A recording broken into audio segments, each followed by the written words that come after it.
Greetings everyone, my name is Lince Lukose and I welcome you all to my channel. My special greetings to all the YouTubers who are watching this video. There are some links given down below and I would recommend you to go through those links.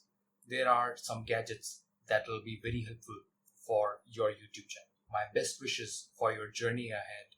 Don't let lack of resources stop. Now let's start with our today's topic.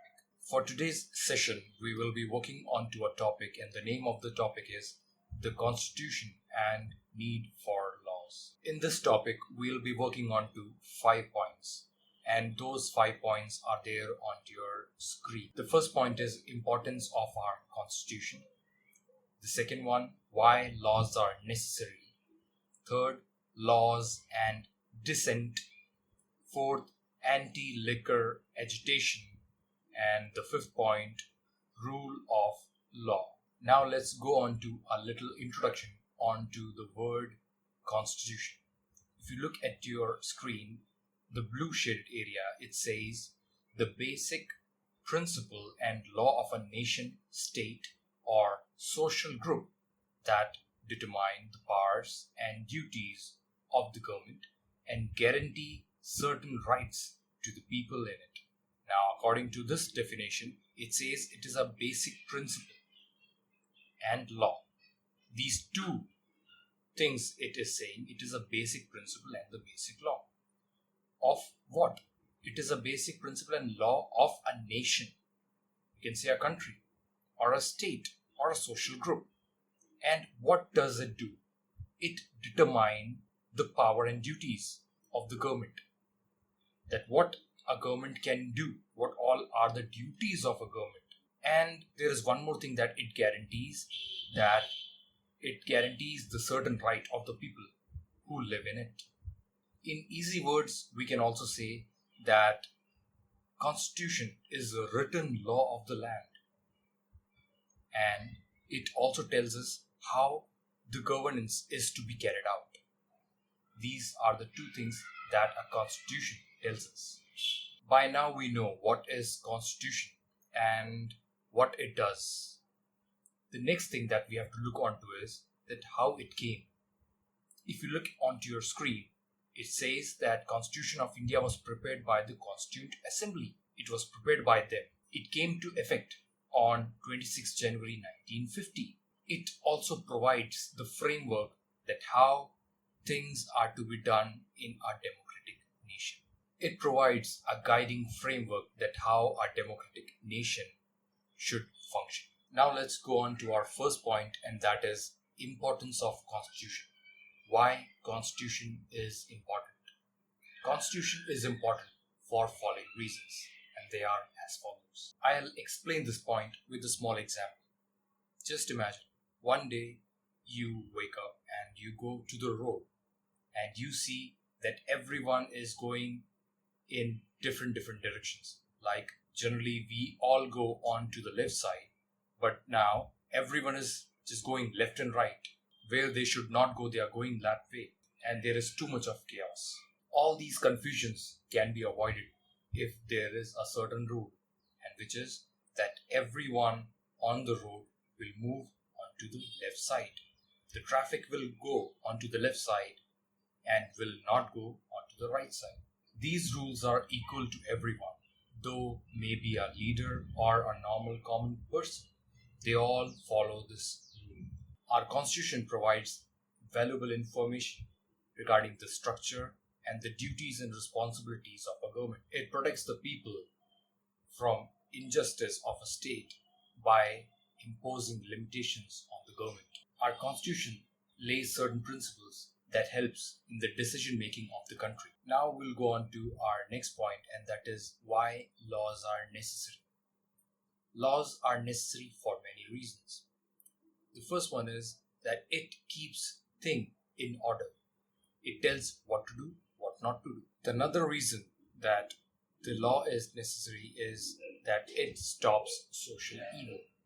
Social evil like dowry system and female feticide. Dowry system. What is dowry system? It is the money or the gift that is given to the girl when she gets married.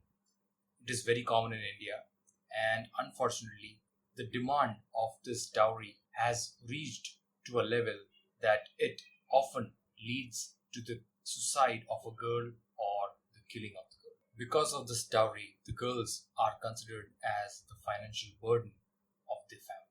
Just because of this, the Dowry Prohibition Act came into existence in 1961, which later got amended in 1981, according to which taking and giving the dowry is considered as crime, and if anyone found taking or giving dowry will be fined and will be imprisoned no less than 5 years. Female feticide. What does that mean? Female feticide is the killing of the female fetus or the female baby. With the help of prenatal diagnostic technique, the sex of the baby or fetus is determined.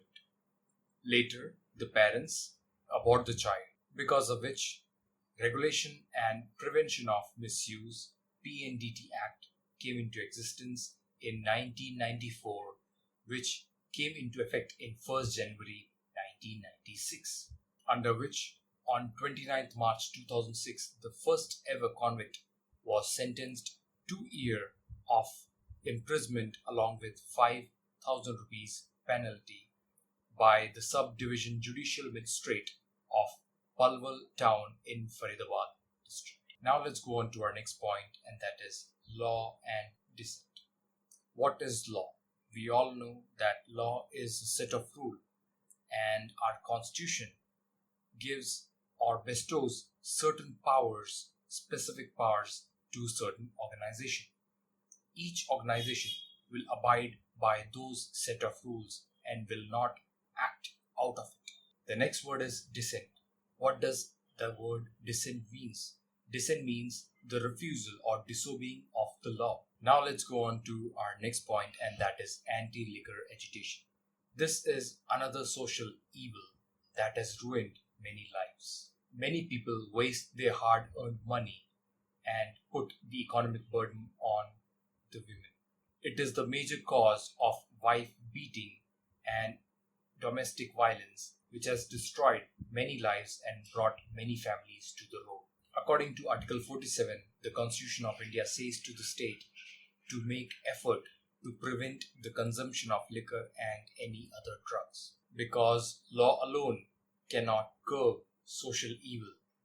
Social awareness is also needed to change the mindset of the people. On to the final point, and that is rule of law. It means that everyone is equal in the eyes of law and no one is above law. It also says that state cannot discriminate anyone on the basis of caste, creed, or religion. It says that government is to run by the set of rules and not by the selfish motive of any dictator or a leader. That is all for today, children. Hope that this session was helpful to you. There is a small quiz, and the winner of the quiz will be announced in our next shout out video. The question is that how much time our Constitution Assembly took to draft our Constitution. I say again that how much time it took our Constitution Assembly to draft our Constitution. The winner will be announced on our next shout out. Till we meet again, happy learning.